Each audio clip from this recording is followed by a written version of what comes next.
infections plus graves appartiennent au groupe des coronavirus, le virus du SARS, le virus du MERS, apparu. Donc ce virus-là serait proche de celui du SRAS, véritablement? Alors, quand on compare ce qu'on appelle les séquences génomiques du virus, le virus actuel de Wuhan est effectivement assez proche, mais c'est une proximité qui est relative. Il est beaucoup plus proche d'un virus qu'on a identifié chez des chauves-souris.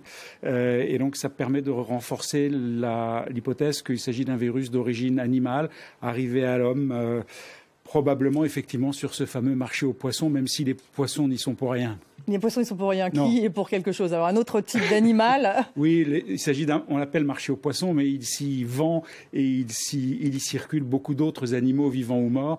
Il serait assez peu probable que des poissons aient pu être infectés par des chauves-souris. Donc c'est probablement un autre animal qui n'a pas été identifié. Plutôt un mammifère, oui. Si on se réfère au SRAS et au MERS, plutôt un mammifère, oui. La transmission d'homme à homme est avérée? Oui. Comment en être sûr?